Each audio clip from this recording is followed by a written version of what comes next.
Hello, everybody. This is Hello. Sister Lives.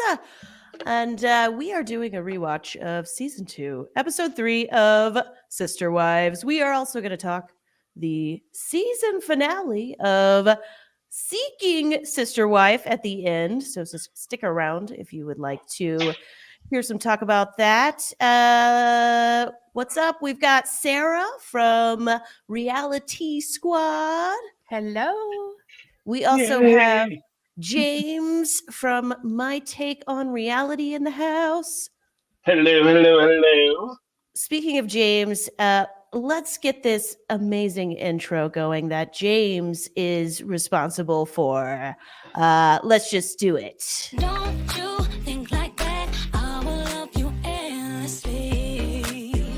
If you only believe me, don't you think like that? I will love you endlessly. If you only believe in me, yeah. Let's get it. So good. Oh, thank you Let's for doing get that, it. James. No worries. My pleasure. Thanks for having me. Yeah. Well, so as I said, this is Sister Wives season 2, episode 3. For those who haven't rewatched in a while, this is the one where Janelle and Cody go on a camping trip for Janelle's birthday. Also, the one where they discuss their finances. This is another good episode. Oh, yeah. Yeah. These early episodes were pretty juicy. Yeah. And speaking of finances, I really feel also another thing about this episode is it's the one where Janelle's identity as the cheap one like really starts to take shape. You know what though? Like I felt for her. And then I have a video. I couldn't get my shit together today to get it out, but it'll come out tomorrow. I really feel like without Christine and Janelle, Cody and Robyn are like headed straight for bankruptcy. Because Janelle Right. was the one that was cognizant of money, like that things cost money. And Christine was like couponing their way into making it from month to month. She was actively looking at ways to save money. These two don't know the value of a dollar for sure. And I'm not saying that I do, but they certainly do not. No, I think Right. we can. I mean, I've never looked at your finances, Sarah, but I am sure you're better than Robyn Brown and Cody. The bar's low, but yeah. Well, you know what? Peggy. What yeah. really hit me was when they were sitting there saying like, "Oh, Cody comes down," and they were talking about buying a sleeping bag, and Cody's like, "Yeah, we just go ahead and get a new sleeping bag."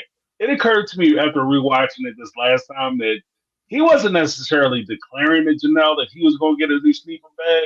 He was asking her permission because I think she was the one making the money. Not only was she in charge of the money, but I think she was the chief breadwinner. I've kind of held that position for a long time. But I think she was the one who was like pulling down the X's and O's. And Cody was sitting there saying, like, we're just going to go ahead and buy another one. No, we're not, because I'm not buying another one. I don't think Cody okay. even knows the password to their online bank account.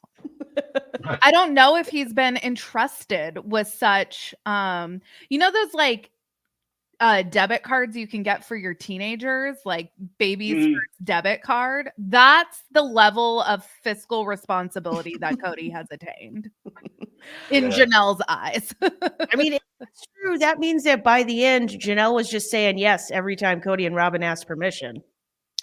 Right.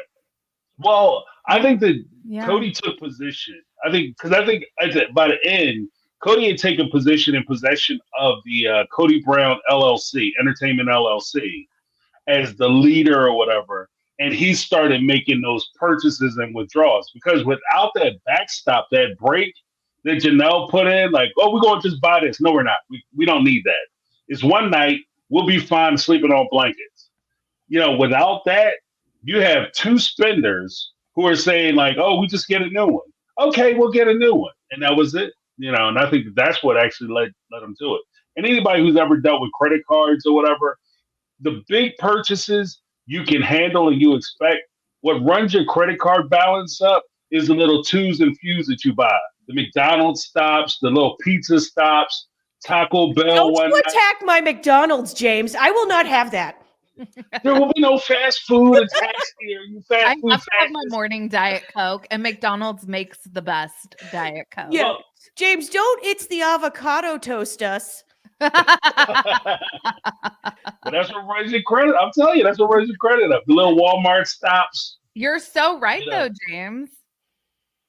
You know, My I think mom that's has what tried to drill it into my head that you don't carry a balance. Use your credit card to work for you, like get your miles or your points or whatever kind of rewards that you have, but don't carry a balance. And I still carry a little bit of that. I was gonna say, how does that work when you're married to somebody? Like my wife, like loves playing the credit card games. Like, oh, we'll use our points for this, and then make sure you use this credit card for that. And I'm like, okay. Yeah. Well, I mean, if you look at it, there's ways you can do your credit cards because there's certain credit cards you can apply depending on what you use. Like if you do a lot of traveling, you can get the ones that have the high point ratio for travel. So you do the purchases and you get a rewards in that sense. You can do the cash back rewards. If you pay it off every month, you're basically getting paid to use your own money. So I mean, 2-3% here. That's what I'm saying. Like 2-3%. That makes a difference. So if you have like $100 and you spend that $100, you pay it off, they'll give you like $3 back for you spending $100. So, I mean, that's how it works. But anybody who's ever say, like I was a change guy. So when I go out and break a bill, I would take the change and put it in a container. And I had these huge containers in my house. I took a container down one time. I had like $500-600, just in change. So it's not, like I said, it's some twos and fews. That's why them damn supermarkets be asking you to upcharge your dollars. Do you want to round it off so that we can make a charitable donation? They get paid hand over fist. They killing them. They killing the game. I'm like such a bee. I'm always like, no. I like aggressively, like, don't ask me again. Right. If I want to give to them, I'll give to them. Thank you very much. And I'll take the tax. You know what I mean? That's a tax write-off for them too. So. Okay, Janelle says the finances has been a constant source of friction in her marriage with Cody. Cody's always wanting to buy new stuff. And they've been married 17 years at this point. 17 years of dealing with this dodo head. Like he does not get money. Yeah, you know what?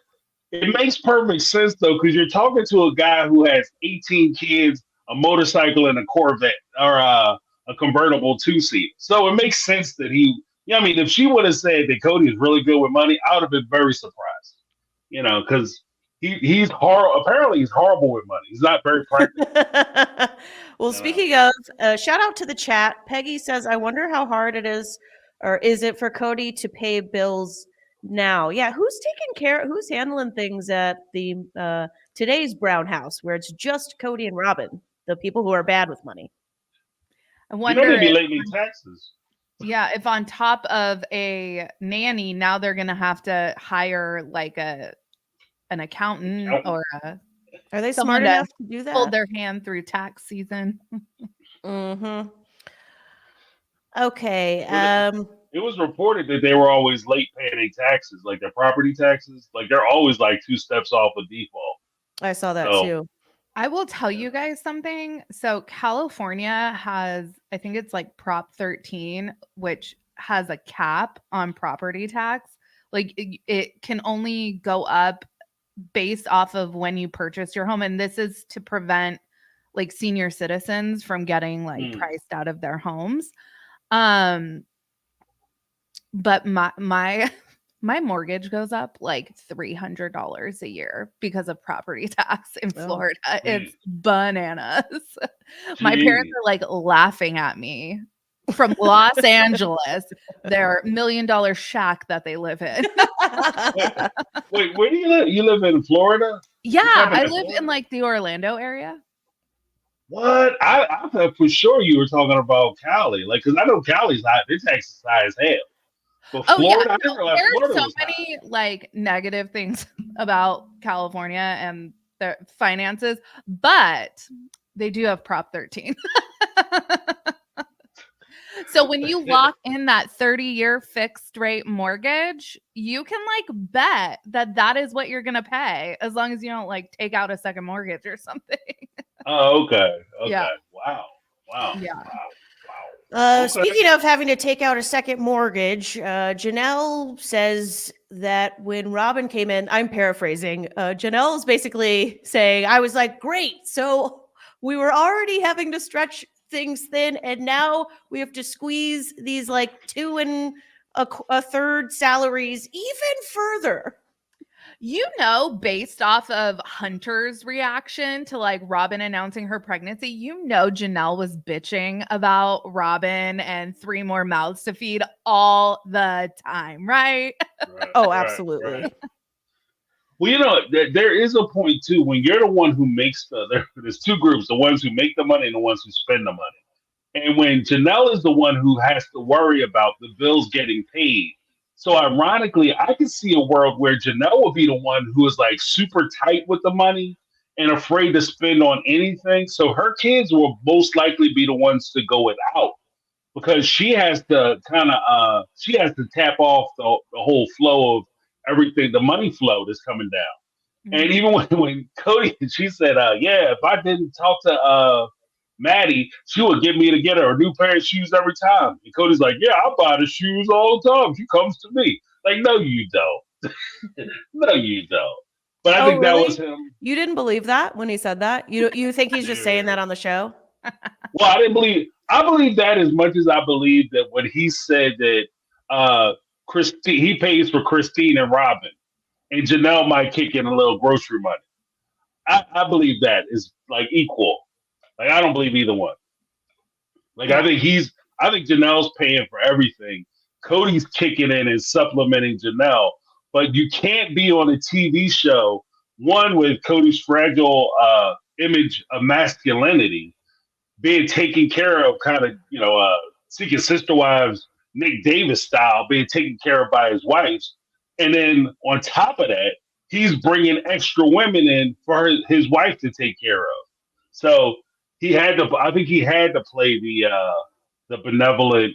Oh, I'm paying for everything, and I'm taking care of all these women, and I'm the one that's leading the family financially. But I don't think he was. I just don't. But see, I actually, for some reason, I just like believed his word when he said like, "Oh, when the kids ask me for sneakers, I go and get it."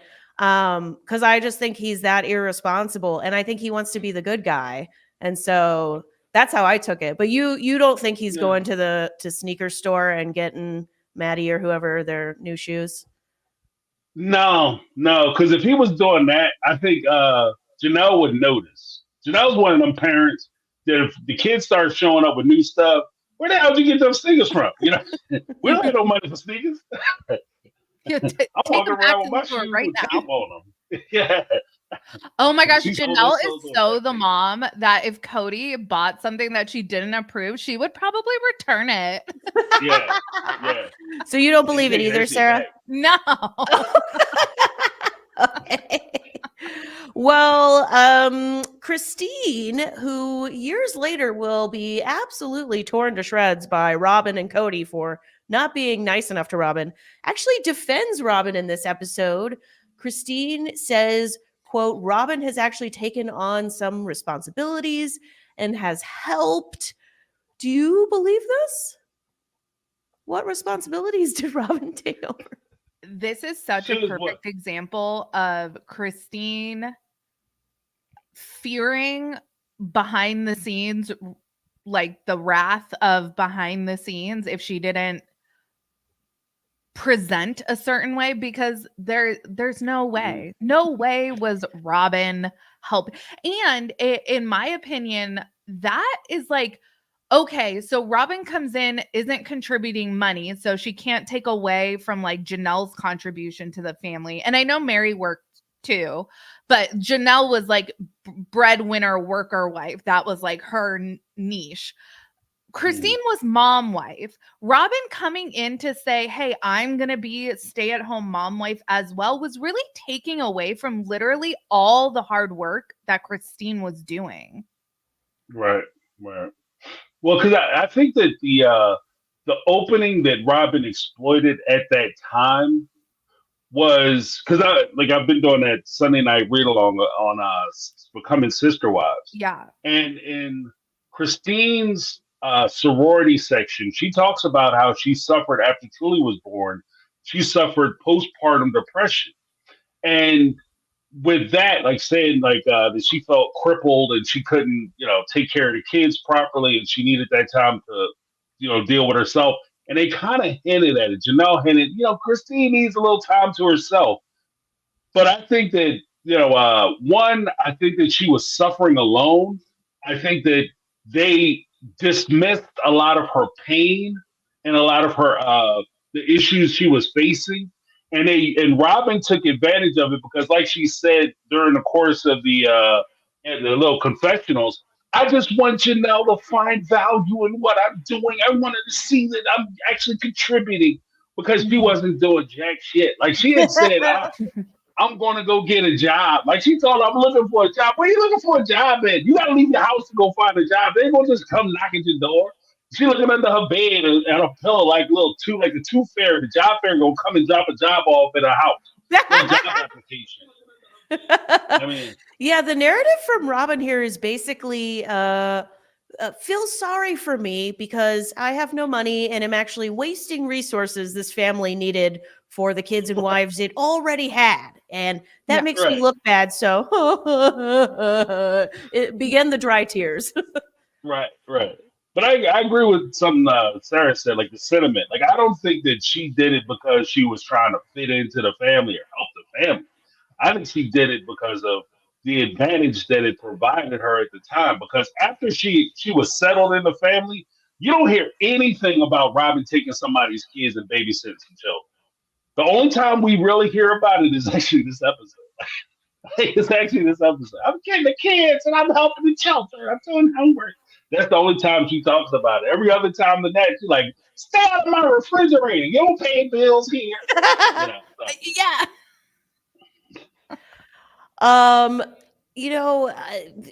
Robyn says, it's like I want to sit here and somehow be worthwhile enough that the disruption to their lives is worth it to them. She really goes hard in this episode. James, you were talking about her, this is being the only episode where she kind of watches the kids or shows her supposed things that she's saying. I really thought she couldn't even fake liking watching the kids. Like there's a scene where I think it's Isabel, like jumping on her leg, and she really looked annoyed to me. Yes. Right. And I think that's exactly where I'm looking at what Sarah had said. It said, I see what you're saying. Like, I'm not disagreeing with the fact that she didn't want to watch the kids. I don't think she was excited about it at all of coming over to the house. And this is part of the pressure that I think Christine was under because she doesn't want to watch the kids. And here Christine is just being a mom of one. Christine, you need to get up off your ass and take care of your babies because I'm busy and I got things to do. So you need to get back to doing. And that pushes her to go back into where she was. Because even in season 18, Christine talks about how in order for her to fit into the family, she had to create the perfect wife situation where she always had to be happy and put the happy face on in order for the family to flow together. So, I mean, again, this is kind of one of those, and I don't want to just jump off and be a Robyn basher, but Robyn was kind of rough. Like Robyn was a rough cat to watch. Wait, what do you mean rough?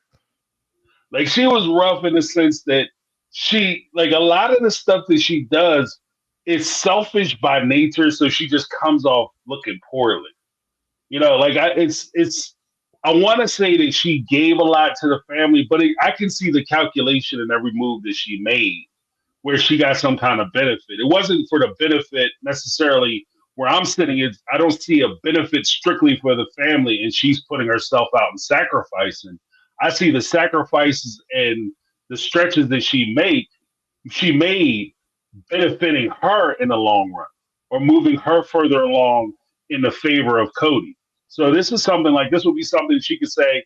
You know, when I came into the family, I was all about the family, and I really wanted to work with the family, and they rejected me.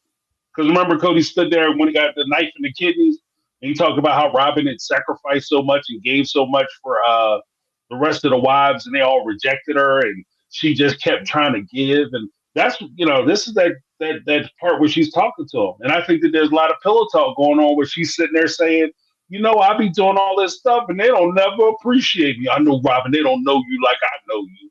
I know, Rob. You need to say something, Cody. I don't want to say nothing. No, don't tell them you heard it from me. And just kind of poison in that ear. So again, maybe I don't want to bash her too bad, but yeah, it's Sarah, hard not to because it's hard to not see it. Did you have something you wanted to add to that? Oh, no. I Okay. agree. Okay, so are you two campers? No. My brother is. Your brother's a camper? Yeah, my brother.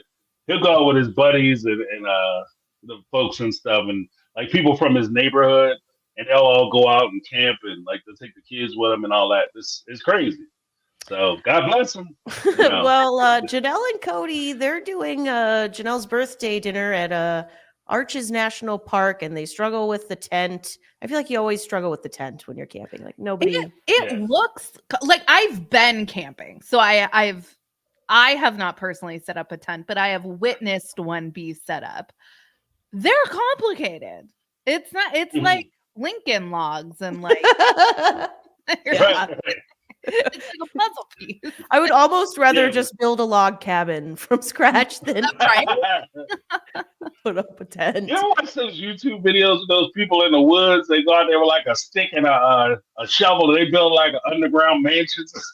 Yeah, like survivalists and stuff. Like one time, I really love Survivor, and I at one point, because the whole thing about Survivor is knowing how to make fire.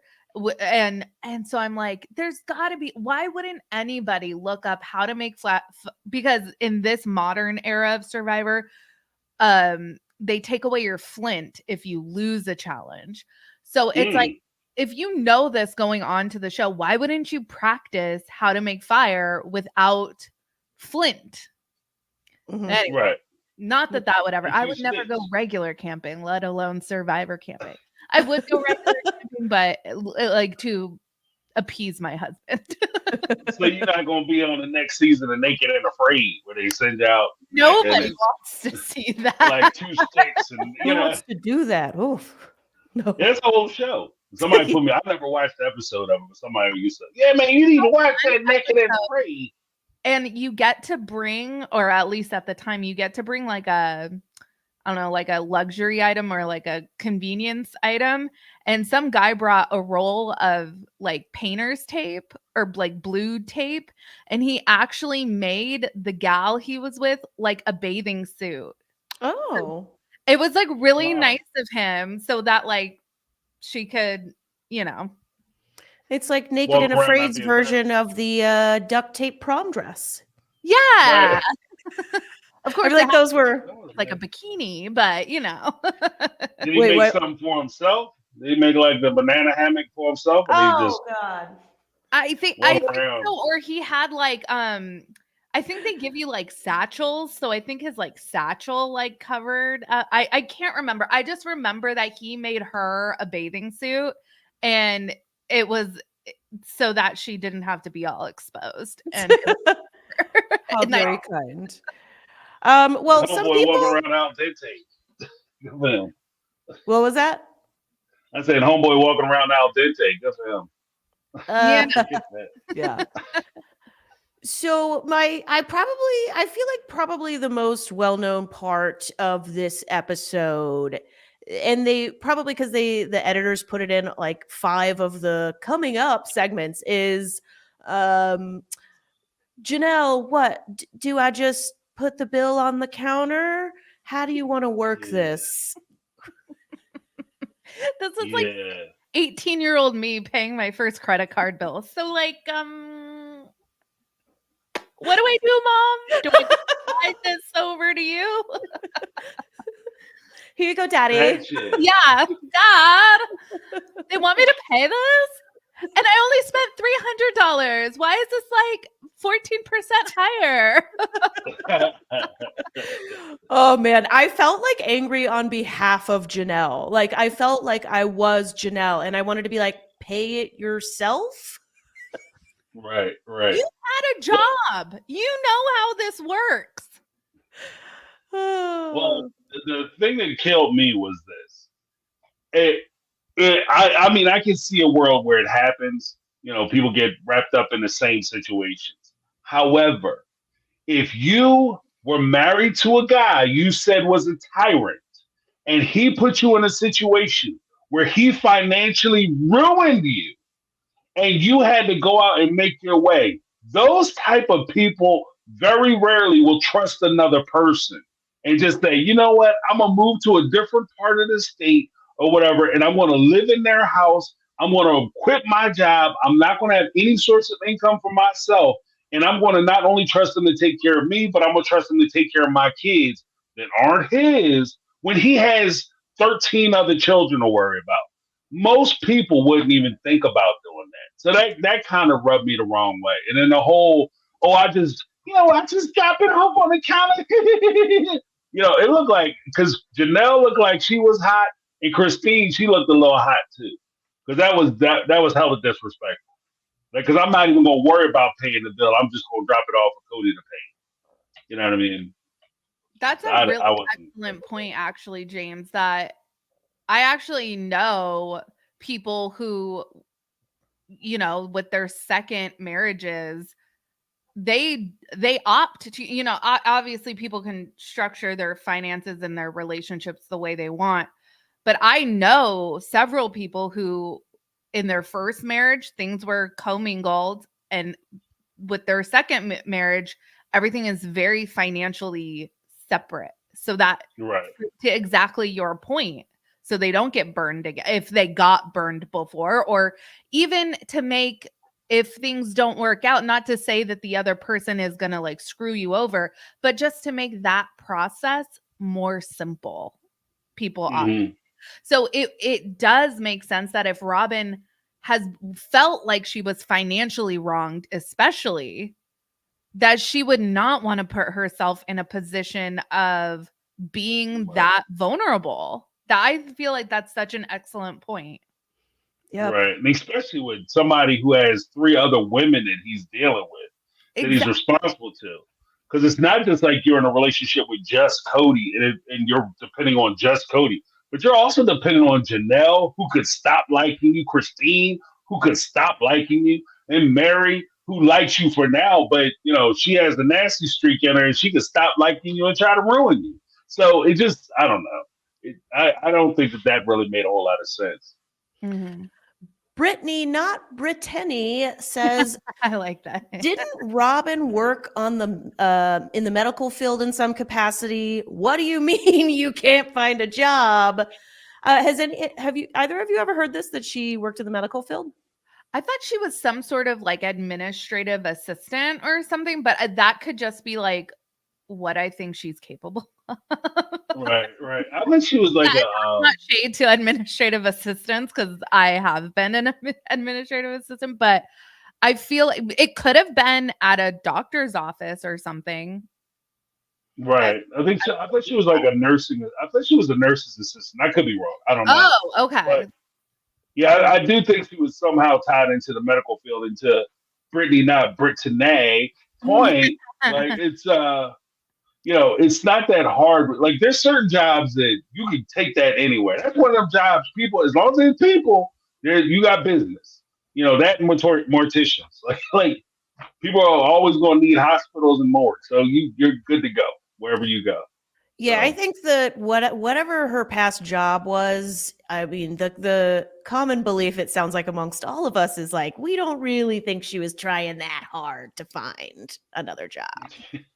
Literally, where there's a will, there's a way. There are and this is kind of I did not mean any shade to administrative assistants.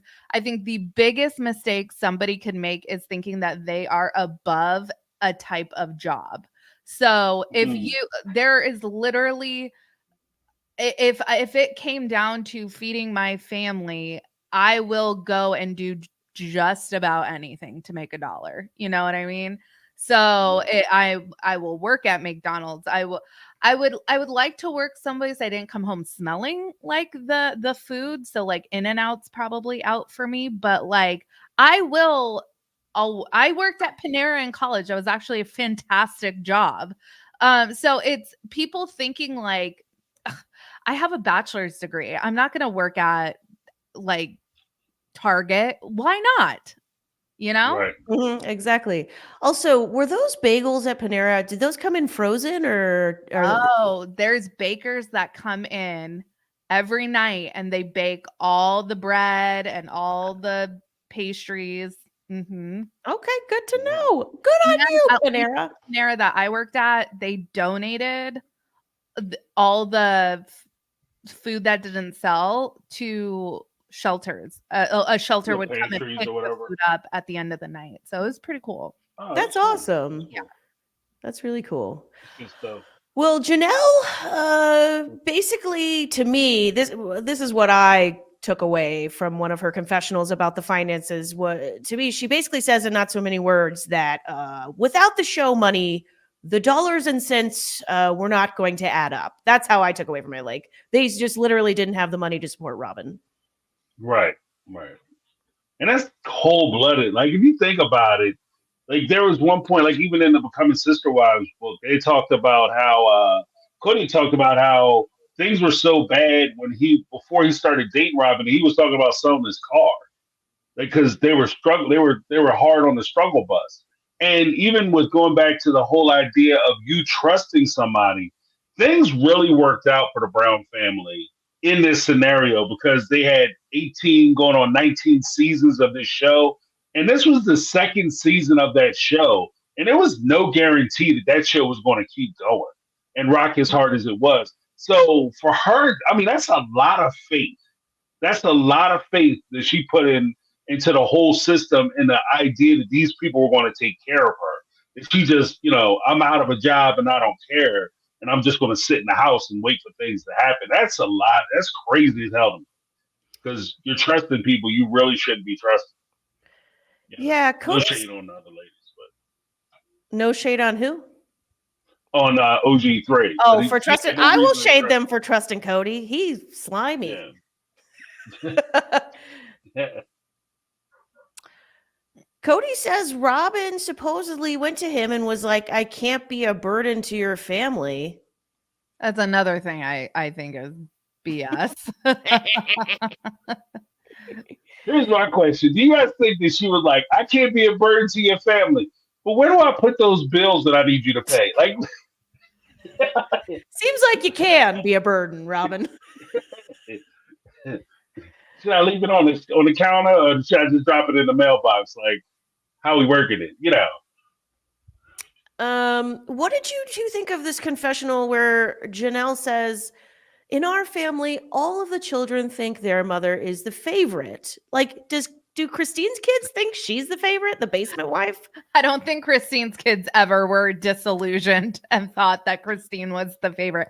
I think that Christine's kids probably witnessed some pretty gnarly arguments between Janelle and Mary, that's for sure. And I do think probably they witnessed Christine be the peacekeeper and Cody appreciate that. But do I think that they ever witnessed Cody prefer Christine? No. Yeah, I didn't buy it either. Yeah. I actually think that we see in this episode Cody's real affection for Janelle.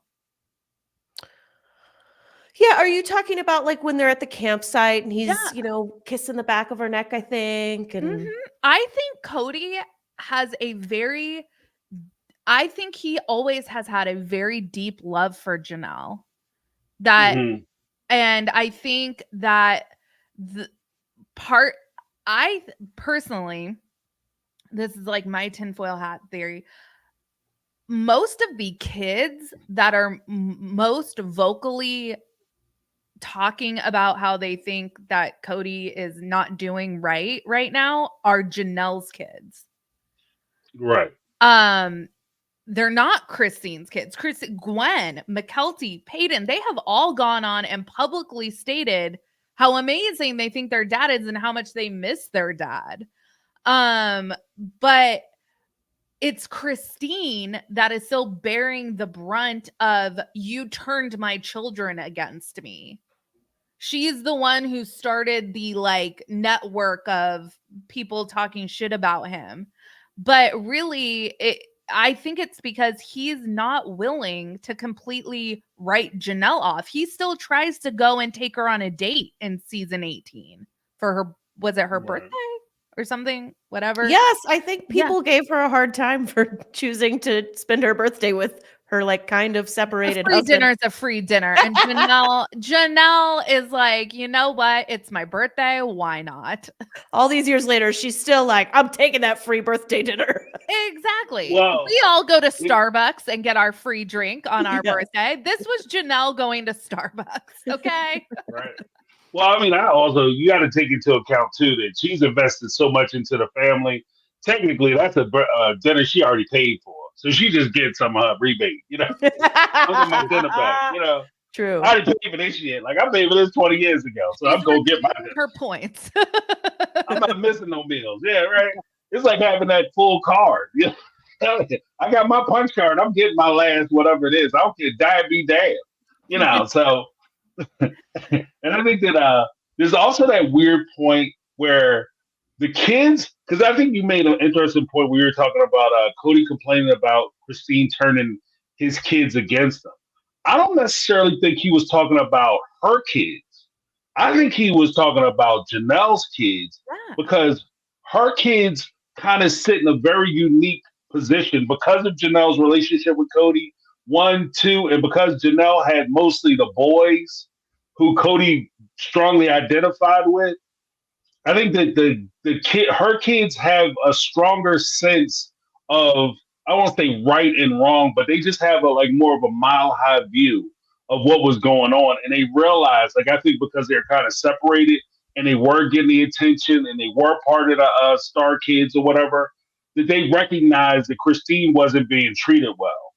And if they side with Christine and say, Dad, you're treating her like crap, then all of a sudden you're against me, you hate me, and she must have turned you against me because I've invested so much time in you guys. Because if you listen to them talk about it, he spent a lot of time over with Janelle's kids, more time with Janelle's kids than he did with Christine's kids. So I think that's the relationships that he was missing.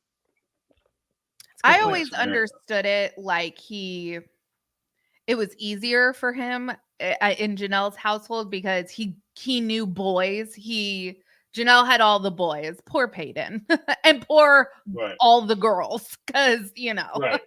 But he just naturally gravitated, and then at least Hunter was into all the same sports that Cody was into, and there was a lot of easy parenting over there for him to do. Whereas Christine required him to show up to parent, and she would call him out. Like in the wedding dress episode, we see her say, "We know you're capable of being a better guy, so be a better guy." Yep. Right. Kathy in the chat, Kathy Farron agrees. Cody goes where it's easy. He can't be bothered with girls and all their emotions. Oh no, girl emotions. I have a 1-year-old boy right now, and can we talk about some 1-year-old emotions? Because they are not gender specific. I'm telling you. Well, as long as he can play wrestling one day, all is forgiven. You have a tooth coming in, and all hell breaks loose. It does not matter, boy, girl. It doesn't matter. Well, pain is pain. Pain is pain. But I think that with especially when you look at Logan, he was a wrestler. You look at Hunter. Hunter wasn't just involved with the sports that Cody was into, like the football and the wrestling. Hunter was good at it. So when Cody shows up, especially if you're a guy with a fragile male ego, and your son is running the team. Like, you know what I mean? Like, he's like the star player. Like, he's the one everybody's talking about is going to the Olympics and going pro. And oh, he's amazing. He's the most athletic child we've ever seen in life. That's my son. And Cody got to be that guy standing in the, that's my son. Look at him run, take the ball back. Or look at him pin the guy and become state champion. I'm going to go down there and congratulate him at the podium because I trained him. So, and there's also that part where it's easy to join teams or businesses or whatever when the people are winning. If he's winning because he's good at it, then you want to spend more time with him so that you can be a part of his winning. So I can see, like, when they rolled those mats into Christine's house so that they could practice wrestling, that was around the time that he was getting ready to go to state. Hunter was getting ready to go to state. So Cody had to work with Hunter to make sure that he knew all the tricks of the trade so he could become this fantastic wrestler, which he might have became with or without Cody. I don't know.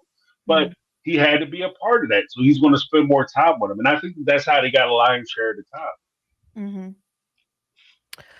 Another somewhat, I don't know that it's iconic, but it will be talked about a lot going forward. Thing that is revealed in this episode is around when they're doing the scene with the like, oh, Janelle's learning how to hug and kiss Cody and show affection. They eventually reveal, and they kind of just like throw it out there and then like dash away.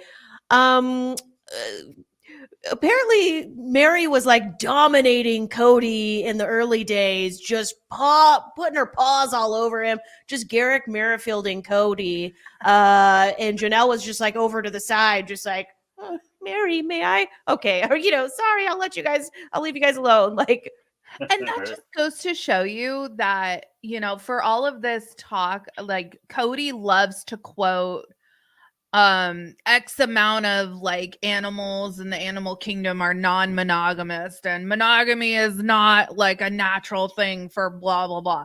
He loves to like quote stuff like that. But if we're talking about like human instinct is to like go after what you perceive as a threat, right? And that is exactly what Mary was doing. Mary was all hyped on, yeah, polygamy until it was actually time to live it. And then she got jealous AF and wanted to shove it in Janelle's face. And that's exactly what she did. Yeah, I agree. I and that's the craziest part about it, because even as we'll talk about like with Seeking Sister Wives, there's one of my mainstay things about like even criticizing the polygamy propaganda program, which is Sister Wives, is just the idea that most people, and this is no shot at most people, it's just the way we're kind of rigged up. Most people are not equipped to do polygamy. Full stop. Like, we can't open up our relationships. We just don't, whether it's having that extra part or missing a couple parts, most people just aren't geared for it. They can talk about it and even try to understand it intellectually. You see, I did the crazy thing. But you try to understand it intellectually, but it's just not in your heart. It's not something that you can practice. In theory, it sounds great. You could have like a best friend and you guys could unite and become like mothers together. It'd be so great. You could share a husband and you don't have to worry about dealing with him all the time. And that's all fine and good till you see that joker get, good night and get ready to go get huggle-buggled up with your friend and start bumping uglies with your best friend. Now all of a sudden it's serious. So I think that's exactly where Mary was. And it's ironic that she grew up in it, didn't like it. Christine grew up in it, didn't like it. Janelle is probably the only one, and I've said this from the beginning, Janelle is the only one of the four wives who could probably do polygamy successful for whatever reason. Yeah, I agree with that because I think polygamy is just so hard on women. I think if you have polyamory, there's just a lot more chance of success because it's just less culty and less about pressuring and more about, I really am choosing this. This is not, something I'm doing to get my 6th level in heaven or whatever they thought. Yeah. Right. Yeah. Well, with polyamory, you're also taking a focus off of one person. Whereas polygamy, the focus is on the man. Like, I don't care how you try to phrase it or put it together. The focus is generally on the one guy. and your relationships are revolved around him. With polyamory, at least you could have multiple relationships firing at the same time, and your relationship becomes more cyclical and inclusive. So theoretically, it would make more sense that has a stronger survivability. Thank you for the super Wanderlust. I love this Wanderlust. cute picture Yeah. with your dog. Yeah, What that's a good cutie. dog. Wanderlust says, love you guys. We love We you love you too. too. Yeah, that's awesome. I also noticed this comment since we were talking about Mary and how, you know, it's been revealed that Mary actually was immediately not okay with polygamy. Kate the Great says, even though she really wanted polygamy, Mary strikes me as the last person who would thrive in it. She has major control issues. I wouldn't be surprised if she had OCD. Diagnosed OCD at 19 years old. Can confirm. I see a lot of I obviously am not capable of diagnosing anyone, but I can see a lot of those traits in Mary. Mary Mhm. doesn't like people to come in and touch her toys, like, and that is what polygamy is. You Right. gotta be cool right. with all of that, And that's kind of the thing. If you think about it, how crazy is it that you're like, I'm all about polygamy. We're going to share a husband, but you can't even have somebody coming and cooking in your kitchen. But that person's going to be cooking in your kitchen, Zach. That is the wildest thing to me is that, and we never saw this, but the whole, like, we know that sharing a kitchen was this big dark cloud that, like, Mhm. we must never speak of sharing a kitchen again. That's how dark things got for these three. Right. That it wasn't you're sleeping with my husband that did it. It was you're cooking in my kitchen that did it. Right. Well, you know what though? In fairness, maybe that was kind of like the that was the euphemism. Like, I'm tired of you knocking around my pants, Could sending be. them back all dented up. Could You know, It's really about using your pots and pans. right, exactly. I mean, she did famously make the turkey Thanksgiving metaphor. Right. Yeah, exactly. But it was like I like it sweet when and I was in spicy. college and I had roommates, we all had like our own milks, right? Like, so it's like I just am imagining like opening up their refrigerator and like Christine has her milk, Janelle has her milk, Mary has her milk, Robyn, like we're not allowed to, like, we can share a pee-pee, but we can't share our other resources. Right.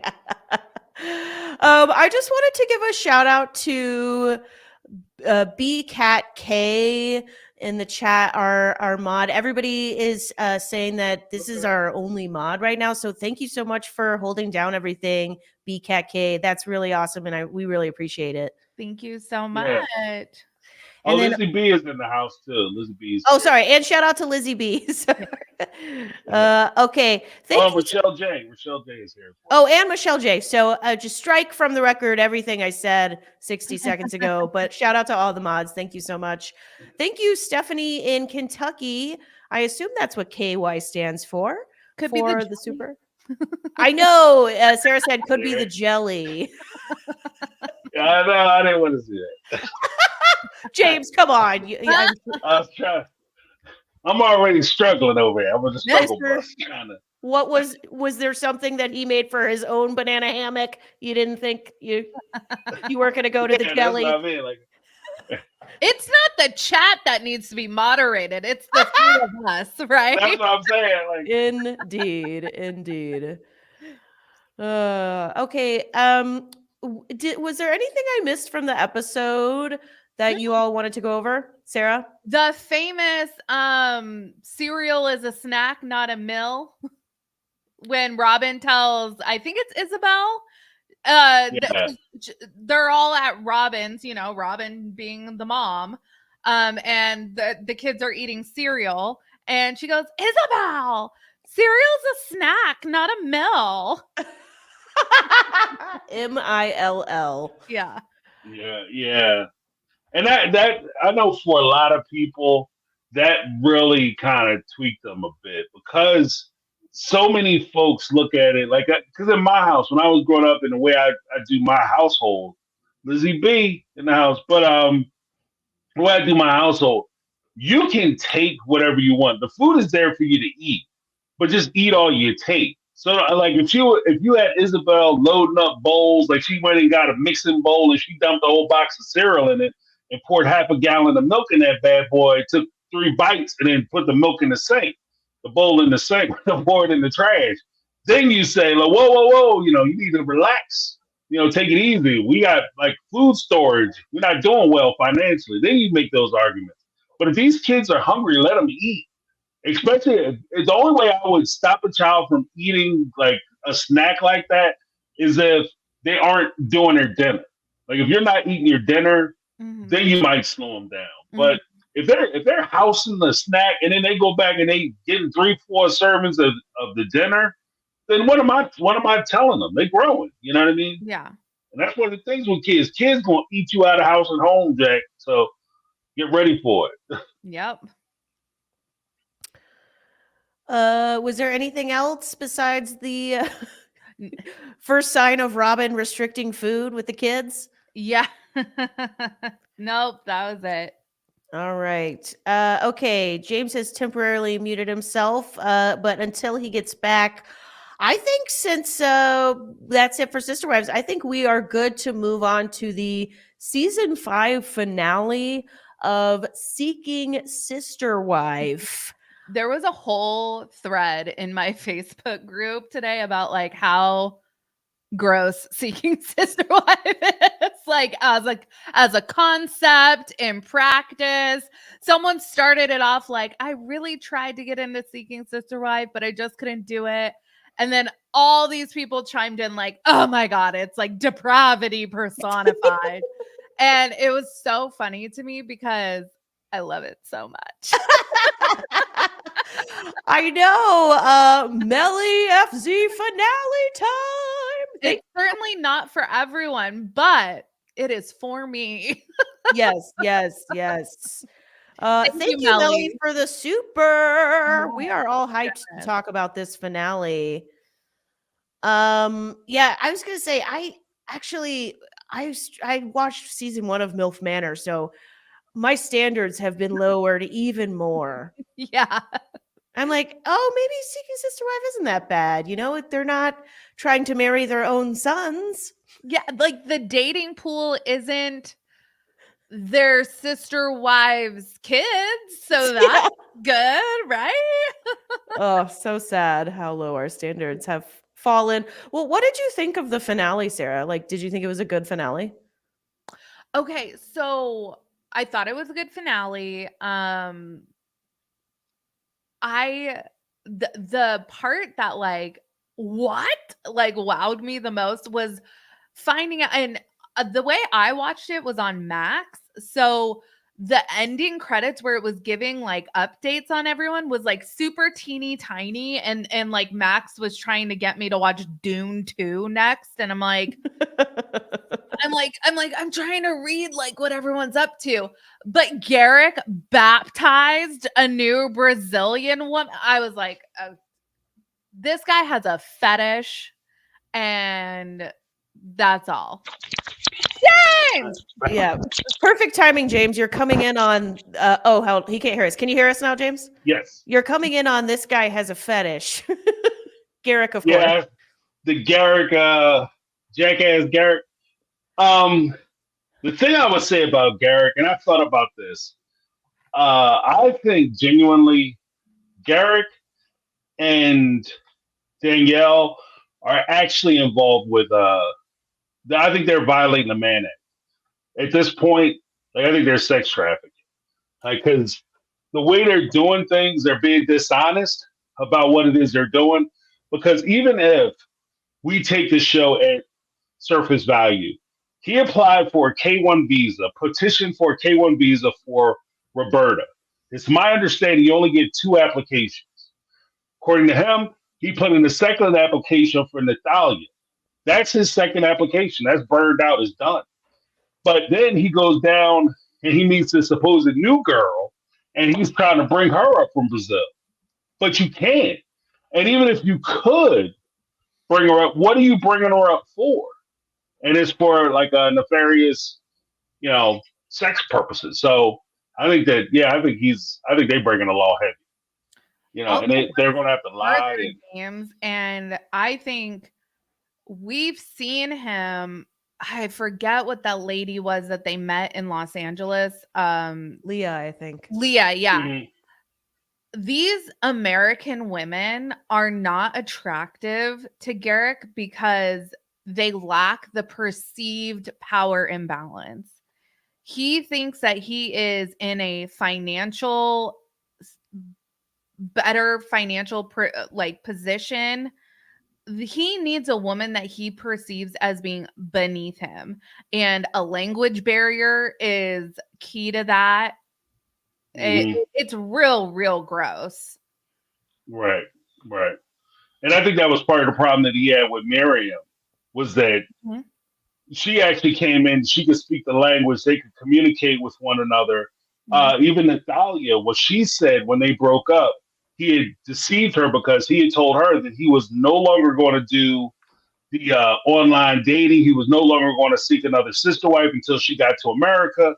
Then all of a sudden, after, like I said, I mean, the weird thing is, and I don't want to be gross about it, but once he lays down with them and he's with them at a certain rate of frequency, then all of a sudden they're not as important to him.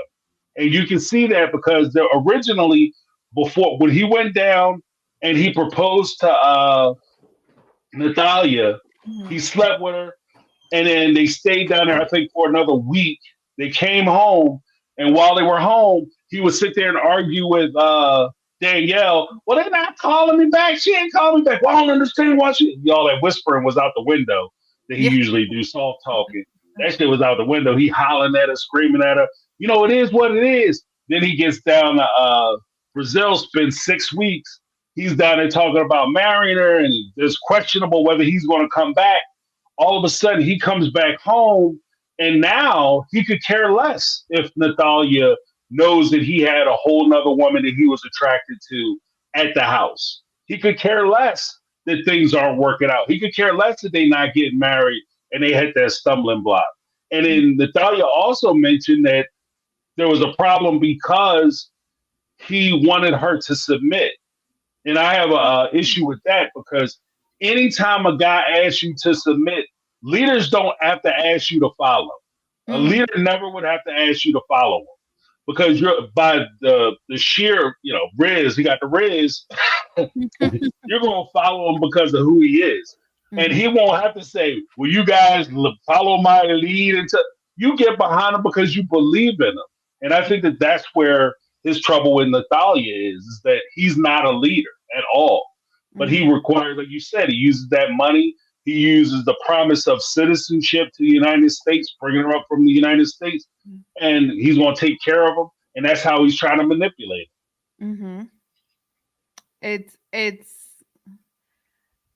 and I don't even know because it wasn't really clear. It seemed like Roberta didn't really want to come to the United States, and that ended up being like an issue. So I don't know where Natalia was at, like if she does or she doesn't really want to come to the United States, but it almost seemed like, okay, like support me down here if you want to come have bang trips. Right. Well, and you know what? Like I was cool with them doing that. Like, because if he's dumb enough to like be not that also I'm like jumping over my words, but like not that all sex tourism is inherently bad, but Garrick is for sure at least a sex tourist. And if you're gonna do that, at least ladies get your money. Right. Well, get paid up front. How about that? Yeah. Thank you, Michelle Cruz, for the super chat. Thank you. But I would say, like with Roberta, I think it started out that he was using her to try to I think she was originally interested in coming up to the United States, but it started to become more suspect because Danielle threw salt in the game because that's when Danielle had encouraged him to date the girl Leah, the black girl Leah from California, and they went out to California to meet up with her. Danielle did that because I think she wanted to stymie the relationship between Roberta and Garrick, and she did it again with Miriam because she went out. Danielle went out and found Miriam and invited her to come to the house. So I think that was Danielle's way of stopping it and stalling them out. But at the same time, I think that for Roberta, she's looking at it like, kind of what I was saying about Robyn. I'm going to be vulnerable. If I come to the United States and I'm living in this man's house and I'm living under a green card visa and he can control where I go, what I do, how I do it. I don't speak the language. I don't have a driver's license. I don't have anything. I don't have contacts. So I'm isolated and I have to do whatever this man wants. And he's getting super controlling because I think that's part of it too. Garrick is one of them wolves in sheep's clothing. Mm-hmm. He's one of them wolves in sheep's clothing because he do that soft talking bullshit. I'm part of my friends, but he does the crying and I'm so sensitive and all that stuff. But this dude, I can see in him that he gets super controlling with these women. He gets super controlling, gets super manipulative with them. And I think that when these women decide they want to stay down in Brazil, the reason why they want to stay down there is because I don't think that they believe that they can handle him full time up here, especially when he has that much control and power over. Mm-hmm. James, he's just crying all the time because he just wants to show the softer side of gang members. Like gang members can cry too. Always thugging. ATK, what's up, polygamist? Always thugging crew. And Call we my didn't flip use the C, phone. we used the K. That made it official. Like, are you serious? I'm about to change our group text, you guys, from OG3 to always thugging crew. Okay. Right? Always thugging crew. Please This guy, do. man. And that bullshit. Like, I don't know. This dude's gonna make me go up. Like, but that I'm really trying to hold it back. But this dude is. Let it go, James. Let it go. I keep trying to put the cap on it. It's like shaking up a bottle of soda. You open it up, you try to close it back up. But this dude with that, there's a couple things that happen with that. One, why are you gonna say to the Middle Eastern girl from Michigan, "Oh, I was in a gang and we used to go out and pay. They used to pay us protection because we were so tough." What did you need protection from in Buena Vista, Colorado? Right. You sucker ass dude. And, I used to burn down stores. No, you didn't. And this young lady is probably from freaking 8 Mile. She hanging out with Eminem and shit. Like, there's no way that you're impressing her. Like, she probably knows killers. You sit up, yeah, I was pretty tough. Her face too when she's telling this is like, Yeah, she was like, am I supposed to laugh? Is this a joke? Always thugging crew. Yeah, we used to tell each other because we had decals on our trucks. Miriam nailed it. She was like, you were just like a privileged upper class white boy whose parents let him run around. Yeah. You 6 generations deep in a town of like 300 people. Everybody know you, your mama, and your granddaddy. And you out here supposedly committing crimes. Like, come on, man. What are we talking about? Stop it. someone said ATK sounds like an airport code. Wouldn't it be amazing if Garrick did like a always thuggin' rap polygamist video? I mean, he's that level of deluded. Yes. Yeah. Well, that, and then he'll come out and it turn into like a gospel album. Like he'll come out with like the gangster rap album, the first one, and then his sophomore album be like, yeah, I turned it over to God. And then all of a sudden, you know what I mean? He's like white Kirk Franklin. Right. Oh no. And he's like, I want to come in your ears. You know what I mean? Like, this fucking thing. I don't know. Pardon my French. What are your predictions for what is going to happen with the Merrifields, with this new Brazilian, another young woman? Look, I'm here to watch whatever. Okay, like I am not above it. I am right beside it. Okay. So if they want to sign up for another show or another season with yet another Brazilian, and then that Brazilian won't be able to come, and then Danielle will get someone local to ruin everything and like rinse and repeat. I'm here for it. You know, I gotta tell y'all, like I thought about it, and especially always Thug and Crew, since we're bringing like a criminality in the underworld. Like when Rubber meets Road, you're going like part of Garrick's attraction, and part of the thing that makes him attractive to some of these folks, these people down in Brazil and these other countries, is the fact that he's doing well financially, and he can go down and he can influence them.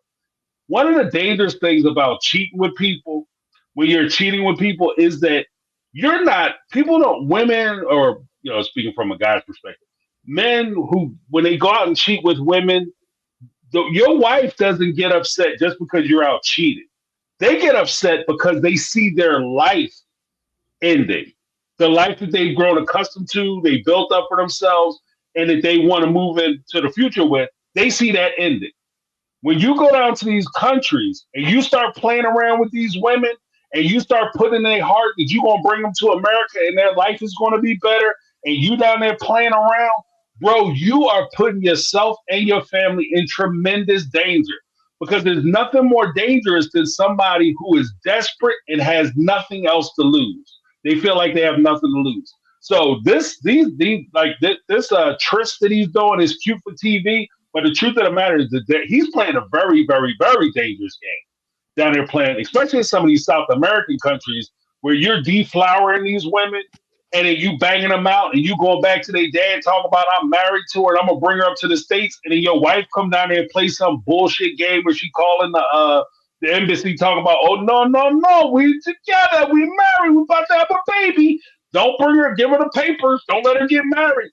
And then he gonna show up and want to cry, or he gonna be crying in a field somewhere with this dude standing over top of him. Trust and believe. Like, this is crazy dangerous.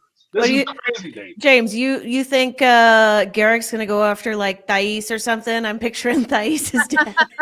I don't think Garrick have enough money to get Thais. I want Garrick because Larissa is single and she's in the United States. If he wants Brazilian but local, like doesn't have to deal with immigration and all that red tape, I would.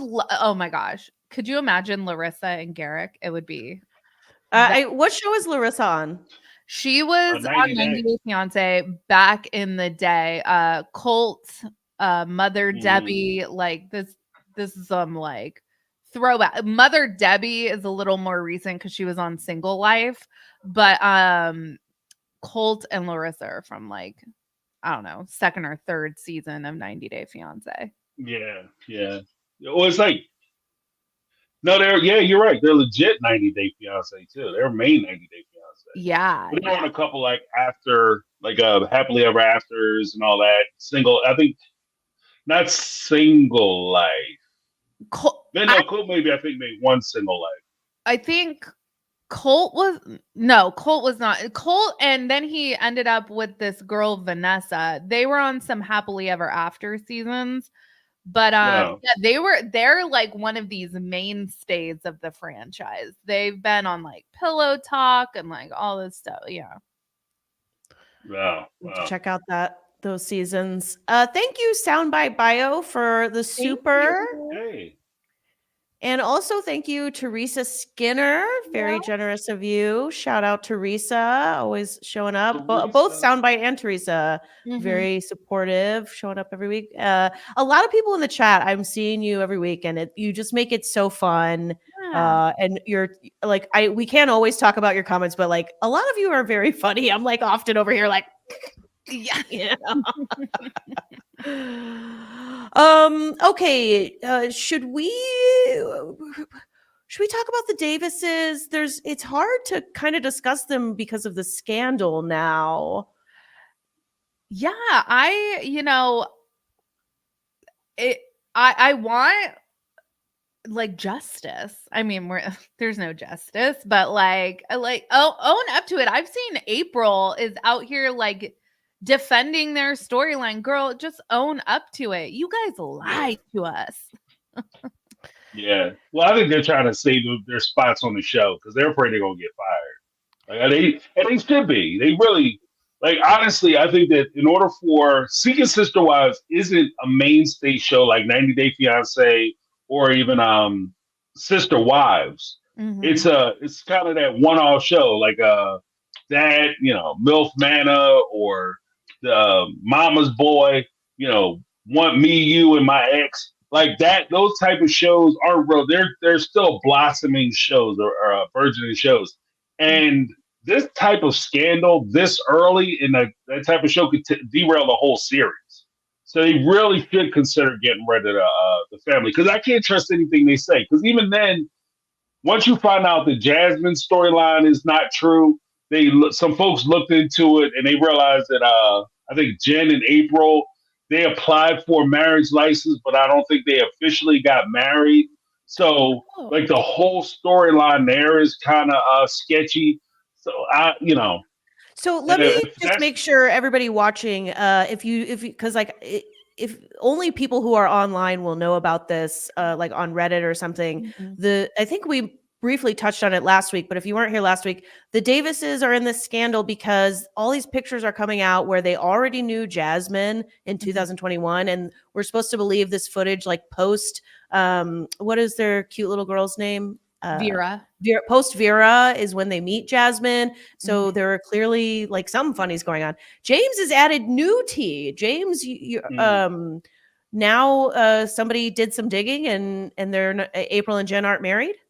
Yeah, they said they couldn't find the records because all those records are public records. Nobody can find the records for them getting married, actually being married. So they applied for the license, and anybody who's been married knows that in order for you to get married, you have to ask for permission. Yay! Mhm. Ironically, when you get divorced, you're asking for permission. That's what a divorce decree is. You're asking Mhm. permission to leave your spouse. But they asked for permission. They got the license to get married, but they never went down and put in the paperwork. So as far as I can tell, they're not even really married. And at Wow. this point, it makes sense because to be honest with you, if they weren't married, it would make more sense to me, and it would actually make their relationship seem a little more stable to me, as opposed to you forcing people to marry people that they aren't necessarily dating, so that Nick can have his carnal appetite. Like, you know what I mean? Like, so he has a bang on. You go and get married to somebody. Come on now, that's ridiculous. Sarah, do you think like anything we watched this season was real with the Davises? Was it all reenactments? Does that make it real if it was a reenactment of something that already happened? Yeah, that's a good point. Like, it I listened to this one podcast, the Reality Cray Cray podcast, and Kim, she's one of the people on the show. She has decided to not think about these shows too hard because some of the storylines on these shows, Love After Lockup and 90 Day Fiance, it can get pretty dark if you and with Sister Wives too. Like if you get too deep, it can get real dark. And Right. so it's like, do I want to just keep it surface level with the Davises and just like, accept what? Because if I am entertained as hell watching this, but yeah, it's like, I think it's what Emily in the chat says. It can be a reenactment, but hide it better. yeah, Like agree. we know that there's going to be a level of Facebooks. yeah. That's I where mean, all this came from. How low budget is this show? They don't have anybody who's like making sure. If they couldn't Right. find Sperm Guy over on Love in Paris, oh my God. Like, truly, probably the most horrific casting I've ever seen them do. Well, do you Right, two want to right. see more of the Davises after these scandals have come out? But here's the thing. See, I think that they had to do this because I think it's genuinely hard to polygamy date. And that's what we're Right. seeing. Like the Ryans, like they had this girl who wouldn't even appear on camera. And Ashley and with the Sherwoods, like that was kind of a miss. The Salahuddins, like that was kind of they didn't actually. Oh, they did meet that one girl at the winery, but like Right. they got stood out. Like so, it's actually an incredibly difficult show. I can imagine to cast because who wants to like go on dates with these people? Right. Right. Well, I mean that and the fact that like they aren't any of them like really genuinely like even from the Merrifields, the Davises, none of them are really suited, in my opinion, to be in polygamous relationships. Like that, everything seems to be like even with the whole hot tub stuff and all that, like everything just seems geared towards the pleasure part of the physical pleasure part of relationships, but it has very little to do with building families, securing like this larger community, et cetera, et cetera. Now, as far as watching the shows, I think that there's things that we could talk about or topics that are brought up on the show that we could definitely discuss. Like, for instance, the idea of Jasmine's situation with the Davises, the idea of the long weekend. Like, don't go on damn long weekends if you're not in a position where you want to experience that with somebody. Don't go on long ass dates where you are trapped in a date with somebody you're not familiar with. Don't go on like dates where you're like confined with each other for at least 6 to 8 hours where you can't leave if shit start going left. Like, you know what I mean? Like, those are conversations that should be had. And definitely don't go over somebody's house like the Davises. You show up to their house, they expect to get it. That's what that was. Like, I don't understand what we talking about. I don't know why we not naked in the hot tub. Like, that's what the conversation was. What? They don't asking color questions in the hot tub. We should be butt naked. Why are we not naked now? You know. So those are conversations. Like I said, there's stuff to talk about. It's just the Davises are just, I don't know. They kind of played out. Okay, so I take it then that Sarah wants more Davises, but do a better job hiding your shenanigans. Yeah. James is like played out with the Davises. Well, I will say I think that they'll have to, if they can find somebody to replace them, storyline to replace them, they should replace them because they hurt the series. They hurt the Yeah. they hurt the Credibility. franchise. Yeah, we this- want to. Sorry, go ahead, James. No. Well, I mean, just to close it out, but at the same time, like Sarah said, I think that they're having a casting problem. So, beggars can't be choosers. Even Yeah. on seeking brother husband, like the main couple, I forget, they were like well-known polyamorous like dating coaches. Like she's on there seeking a brother husband, and they portrayed it like she has her two husbands, but they don't have other wives, but her her husband number one had another wife like for years, and that there's a show called like Extreme Sex. They were on that show like promoting like polyamory. So I can only imagine like these shows in general are just difficult to cast. So you kind of spin the narrative, I guess. Yep. No, you're totally right. That's why we have the Sherwoods, who's just, it's really just, it's not a sister wife. It's a Yeah. girlfriend. They're looking for a girlfriend who will exclusively be with Ashley. Yeah. Right. Yeah. And Yeah. I think that those, because even with some of those relationships, I think they could be interesting to explore. But I think that if you're going to do it, like part of the reason why they have such difficulty, at least in my opinion, part of the reason why you have such difficulty is because you're not honest about what it is you want from the start. Like even with the I think it is the Ryans, they kind of obfuscate a little bit and they pretend like it's one thing, and then when the women show up, the young lady they're saying now, Layla or whatever, when she shows up, all of a sudden it's a different thing. Like there are people who are into this stuff. You just have to be honest enough to tell them, like, this is what I want. I want, in Ashley's case with Shane, you have to say, like, I'm looking for a girlfriend for me. I'm not looking for somebody that's going to come in and try to mess with my husband or try to, go down the hallway, get a little bit of dirty hot dog. I need somebody who just into this, and that's it. As the one woman they had, Sarah, she clearly is into men, and that's what she's attracted to as well. So she doesn't necessarily want to limit herself. And so, and what could have broke that relationship up as well was the limitations that they were trying to put on her. Like, you're just going to mess around with me, and I'm going to be going down and get my husband, and I'll come back and deal with you, Sarah. And Sarah was like, look, if I can't get both of you, then I don't want either. Speaking of the Sherwoods, what did you all think of their parting little blurb about how they it was like really kind of hilarious. It was like they haven't spoken to Sarah and they've been catfished and stood up. Yes. I was like, I'm evil for laughing. And that's what happens. That could you imagine if the Davises didn't truck out Jasmine? It would probably have been the Davises were stood up and catfish. Matter of fact, speaking of like Reddit revelations, years ago, maybe like a year or so ago, DMs that Danielle had sent people on Instagram, Danielle Merrifield had sent people on Instagram, started surfacing like, hey, look at Danielle Merrifield from Seeking Sister Wife messaged me. I think that's how she met Miriam, or she said Miriam messaged her or something. That's how she's like procuring these women for Garrick.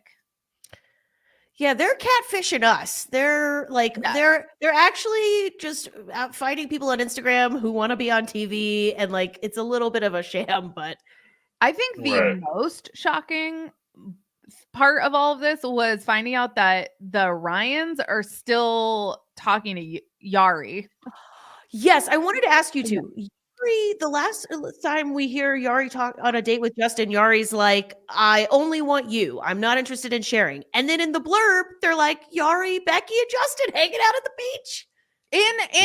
So like this isn't talked about on the show, but Justin has run for like governor of Texas. And she is wearing one of his like campaign shirts in one of the pictures. Surely this cannot help his campaign. I grew up one state over from Texas, and I know what most people would think of polygamous. Yes, he's running as like a libertarian type, conservative libertarian type, and yeah, it's certainly with that kind of crowd, I don't think it's gonna go over well. No, the funky sex stuff doesn't usually go over real well. No amount of them talking about God will make up for the footage on this show. Missionary only over there. It is what only? Missionary only. Oh, yes. Yeah. Yeah, right. Look me in the eyes. But I wonder if this is something he talked over with his political planner, like the guy who runs his campaign manager. Like, yeah, man, I think it'll be great for my image if I go on the show and explain to everybody so they can see me in my natural element. No, bro, that's a mistake. I think his real name. That's the other thing. No alias is allowed. Like, say it with your whole chest. You want to come out here and let your freak flag fly? Tell me your name.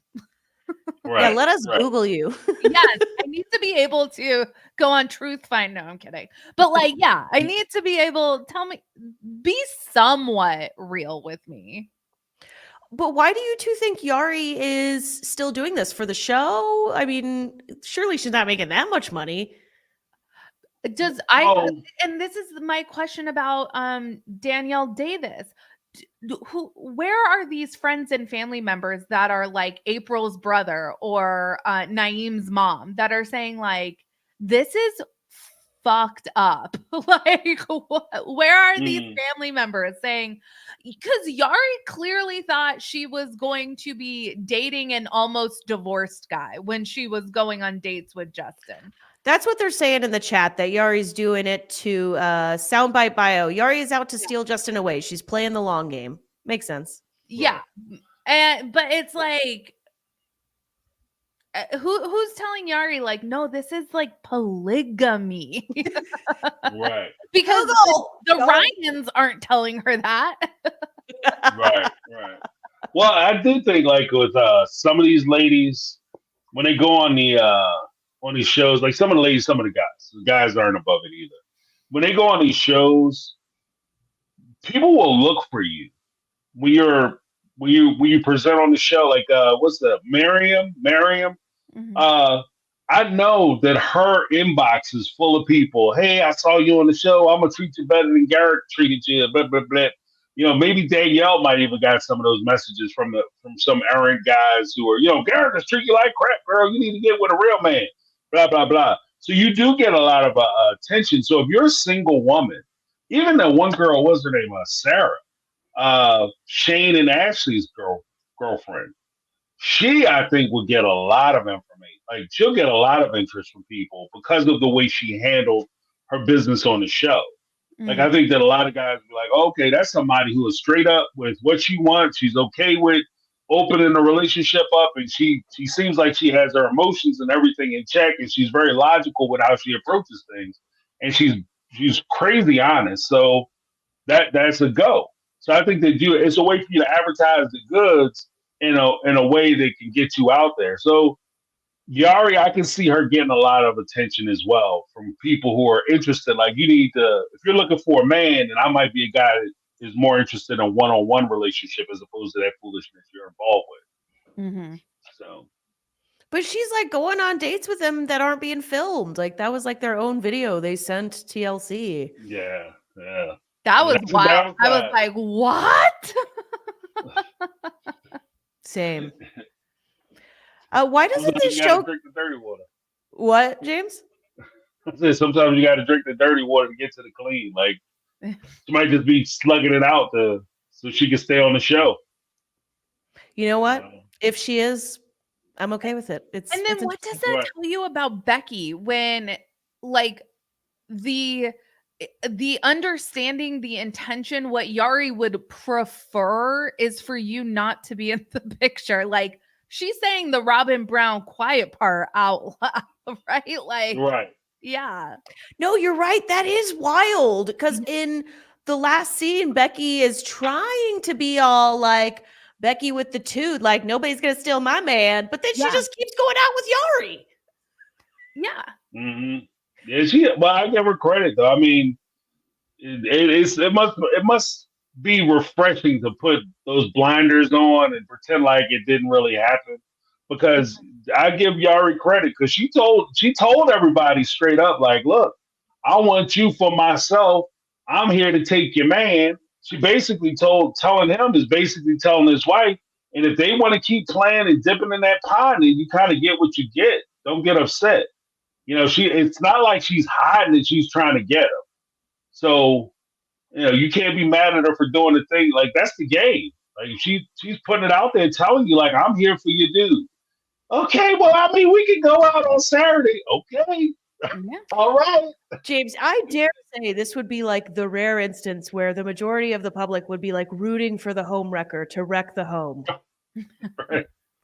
Well, that's because Becky is crazy pants. Like, you know what I mean? Like, it's hard to root for crazy pants. Given the way she grew up, I mean, Yeah. we Yeah. think the way like the AUB was messed up. This Tony Alamo guy, holy cow. You know what? There's a weird part though, because this is where I even struggle a little bit with Daya. Well, I don't struggle; it's not that hard. But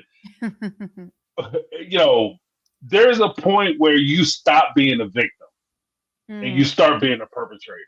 And I think that with Becky, she stopped being a victim a while ago. And Danielle, because she's pulling people into these relationships with Garrick, and she's sacrificing these women for her man, because it make to feed his appetites. You stop being a victim, so therefore you no longer deserve my pity or consideration when it comes to the hell you're wrought on these other women. Like, yeah, I don't feel bad for Danielle when she's in this situation, and I think it's also ironic as much as they to God in the Lord when they talk about like karma. Karma's a bitch because she went out and tried to get sneaky and had to dip the Danielle insurance plan by having that little baby. And what did she have? She had a little girl. So you telling me that you're gonna be okay with somebody doing your little girl like Garrick is doing these women? Welcome to the ride, baby.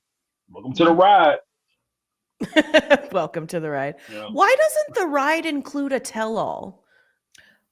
Well, We had a tell-all like up until we had maybe not a season 1 tell-all, but there was for sure a season 2 tell-all, maybe a season 3 tell-all. I'm not sure. yeah. But yeah, then they stopped doing tell-alls. This show needs a tell-all. Yeah, they stopped doing them around the time of COVID. I think it's a money thing, to be honest with you, because even their seasons are shorter. Like their seasons are pretty short for income consideration to other seasons. Yeah, but to me, they're pretty they short. also make money with ads if they have, a couple more episodes, but maybe it's expensive. Maybe they're literally so cheap they won't even spring for Spirit Airline flights somewhere to get them all on a soundstage. I don't Yeah. know. Yeah. Nobody gets overtime. No overtime for you. Any other thoughts about the finale or anything that went down with any of the couples or just anything from the whole season? Who are you most interested to see next year?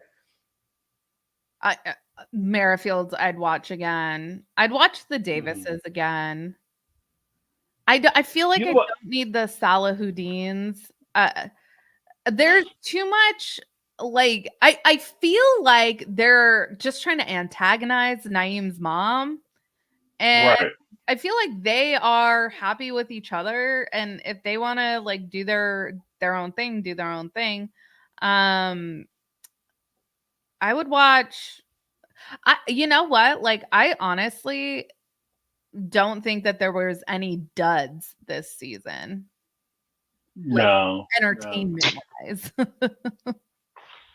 Well, who would I would watch? I think I'll watch all of them, with the exception of who would I not watch? Well, the Salahuddins. Salahuddins, I don't think I'd watch again because they were just boring. Because they kept having the what if questions like, what if we dated somebody? What would you think? And the mom was like, I wouldn't come around the house. Like, then you're fine because they have 0 people that they're going to be dating. So. You know what it is Yeah, too you with would. them? I know that they're like cousins and that's like a whole thing, but like they have like the most solid marriage, I feel like. Right. And so when you're that solid, it's less fun to watch. Right. It's like a testament, like your relationship is too good for TV. Right. And you know what? The weird part is, I think that they have a more solid marriage. And at the same time, don't add people to your marriage. If there's nothing wrong with your marriage and your relationship is going good, why are you messing your relationship up? Exactly. Bringing extra folks in. Yeah. You have just the right amount of people at the kitchen table, and you want to start adding chairs. Like, it doesn't make any sense. But how about this? The one question: if you could interview anybody on your channel, who would you interview? From the show? Yeah. Danielle Merrifield. Danielle would be more fun. Yeah, for sure. Garrick would just put on like a front, like, Yeah. I'm Garrick, whatever. And he would just be proud. Danielle can't help herself. Danielle loves the camera too much. And she knows putting that fake stuff on isn't what the people want. She would like give us some fun answers. Oh yeah. Right. Well, you know what? The only thing I don't like about Danielle is that she does she cries because Garrick meets these women and he's spending time with these women and he's falling in love with them, and she's jealous of them. And then she sets it up so the women leave. And then when the women leave, she sits around and cries that the women are gone. Like, it's just a weird like cycle of life. Like, you know what I mean? Yeah. The circle of life is jacked up on that. Oh, Natalia, I wanted to be my sister and trust me, even though I went down and ruined her wedding day. And you can't tell me she didn't call up that damn embassy. It was like, yeah, we're still married. Don't let her get married. Mhm. You know. I can't remember like one moment from this season where Danielle was like positive on Natalia. Right. Yeah, that's true. Because she was trying to stall her the whole time. Break down like she was my sister about Natalia. Like she Oh, did she with was about 3 seconds off of doing that, though. I think she didn't. The only reason why I don't think, if she would have got more of a positive response from the first time she did it, that first season with Roberta, oh, that's my sister, we're about the princess. If people would have been like, oh my gosh, I was so moved when she was doing that, we would have got round 2. Mhm. Like when Natalia left, we'd have got round 2 on that. But the one thing I will say is that the Davises and the Merrifields definitely were the heavy hitters. They carried this season. I feel like everyone else yeah, was kind of just like sprinkled in for some extra flavor, but it would be nice to have like at least one other couple or family that was like as messy or entertaining, for lack of a better word, Mhm. because like I'm thinking like the Sherwoods, I don't really need to see them again. Becky and Ryan, without knowing their backstory, they were just weird. Like there was like Right. really nothing there. So I don't want him to bring the stalkers back. Please don't. no, yeah.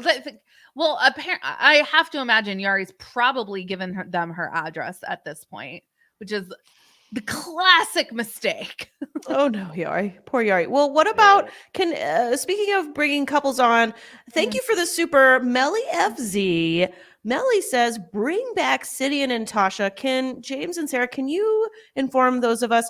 When I decided to cover the show, I only watched the Davises and the Merrifield scene. So I don't know anybody Okay. else who's been in the old seasons. Who are Sidian and Tasha? Sidian and Tasha were, I think, great. They were kind of sidelined by COVID. So they kind of their storyline really petered out because of COVID. But Sidian, I feel like he was like a graphic designer or something. He had an ex-wife. Tasha comes in, but before Tasha comes in, he has 3 kids. The first kid and the third kid are with his first wife, and then he had another kid somewhere in between that. We don't really know a whole lot more about that. Tasha comes in, and then the first wife decides she's not down with polygamy, as it's a story as old as time. But Tasha is still down to seek a sister wife for Sidian. The last season they were on, he was dating a woman, I think from the Philippines. And then we ended there. He's a goofy, they're both goofy, but harmless. Okay. Right. Because they had the struggle bush portion. There you go. Yeah, I recognize them just from fast forwarding past their scenes. Yeah. I believe he has one child named after a Game of Thrones character, so it's like pretty on brand. Like, Okay. Right. Yeah. Well, because I think they had like Sidian had his own company and Tasha had worked for him at one point, or they worked for each other, or whatever the case may be. Mm. But the weird part about it was Tasha actually didn't want to marry Sidian. And so she refused to marry him. He wanted to, that's how they were able to go down to the Philippines. And he was going to apply. The last I heard from him was he was applying for the K-1 visa for the woman he had proposed to in the Philippines to bring her up to the United States. So she was actually going to slide into the first wife position, the next woman that he had. So. Thank you. We're about to close things out here, but thank you, Tanya Johnson, for the super. Apparently, Tanya says, unfortunately, Seeking Sister Wife hasn't been aired on TLC Australia recently. Anyone know why? That's a major bummer. Yeah. Maybe because they had all that craziness going on. They're like, this debauchery. Do you guys get milk manna? Like, Yeah, if you get get milk milk manna, manna, but but not you're not Seeking getting Sister Secret Wives, there's Sister an Wives. issue That's there. a problem. I don't know. Yeah. Sarah was talking about Survivor earlier. I got into Australian Survivor like right when Paramount Plus put it on for streaming, and then like 7 days later they like ripped it off, and people who like researched it were told it was like a copyright thing. So I Oh, think interesting. copyright between different countries is kind of complex and complicated. That's interesting. But that's a bummer. Yeah. Especially because I feel like the smaller the show is, the harder it is to find on other places. Right. Like Right, there has right. to be like that demand. Like I tell my husband all the time because my husband's 6'6", so we have to buy tall shirts for him, and he really likes this brand called Fresh Clean, and it's hard to that he loves their shirts. He likes black V-necks, and they're constantly out of stock in the 2XL and I have to like explain to him like they're meeting their demand. Their demand is not 6'6" people. Right. Unfortunately. Well, either of you, any other thoughts on Seeking Sister Wife and on the season or the finale? I'm gonna miss this show. There was about, I think, a year in between season 4 and season 5. I hope we don't have to wait that long for another season. Yeah, is this going to be renewed? Sorry, then I want to hear, James, your thoughts too. Do you two think this will be renewed? I would think Yeah. so. I would think so too. Yeah. James, Yeah. what about I mean, you? like I think that they're ultimately they'll redo the show, but I'm kind of curious if because they kind of blew two big holes in their scheduling, so I'm wondering what they're going to replace it with. Because Seeking Sister Wives just ended. Then was it Love After Lockup that just ended? I think last week, or that'll be ending this week. So it'll be kind of curious to see what they're going to roll out. And they just ended one of the 90-day franchises.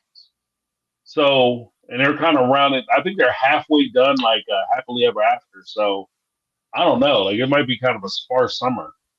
Well, then hopefully that means it'll speed up. They'll get things going. Mm-hmm. Yeah. Well, you know what? Okay, soundbite bio. Yeah, thank you, Okay. Soundbite Bio, for the super. Soundbite Bio says, great show, guys. Yes, this has been really fun today. Thank you. Thank you. What were you going to say, James? Well, I was going to say, even with Sister Wives, one of the big complaints I had, towards the end of it, complain. With the way they rolled out the look back and then the talk back, and they did those right after the season ended. I'd always held that they should have held that off, and they could have kept the ball rolling. Like between the three specials that they had, Christine's wedding, look back, talk back, they could have had enough material that they could have rolled right into the next season. And that's barring, the unforeseen tragedy that occurred to the Brown family. That the planning on that is just jacked up. Like I don't know who planned that or why they did it that way, but I anticipated that they would come out with an earlier rollout for season 19. So I don't know. Mm-hmm. Okay. We've got some things going on in chat. Ryan Round says Unexpected. I'm not familiar with that show. Might replace Seeking Sister Wives. Unexpected is Okay. good. It's a little if you have like moral issues with Seeking Sister Wife, you will certainly take moral issue with Unexpected. It's all about teen pregnancy, and these people are dumb. That's right. I heard that. Okay, that's where I've been seeing Dumb. people on the Teen Mom subs talk about it. Okay. Yeah, they're dumb, and like I'm as old as like these grandparents on the show, and it's like Wow. a whole mind f. Like Oh, wow. to watch someone your age become a grandparent. Wow. Wow. Yeah. Wow. Well, that's kind of sad because they had something similar to that on Love After Lockup this season. Mm. And it's sad to watch parents having to grandparent or become parents to their grandkids because their kids are just so incompetent or inept. Yep. Like having kids young is one thing, but being completely unable to take care of your children is a totally different thing. And Yeah. I think that like the unexpected, I think might kind of bring into that realm. All right. Well, let us be sent off with PJ Sarcasm FF. I think that's for fun if this is our Yeah, sarcasm. sarcasm for fun. Okay. Yeah. Good night to all. Thank you so much for coming. And we will All be right. back next Monday. Seeking Sister Wife is over, but we have a lot of sister wives to talk about. So we will see you all a week from today. And we will also see you. I know Sarah said she has a video coming out tomorrow. Yes. Yes. Okay. And then James, I know you have your Sunday night lives and you probably have a video coming out soon too. Yeah, I have one coming out probably tomorrow. Okay, so tomorrow, y'all, make sure you open up YouTube. You'll see something from Sarah and James. I'm trying to get mine out as soon as possible. I don't have a date though, but we will be back here next week. Everybody have a good night. Bye, All guys. right. Have a good night. All right.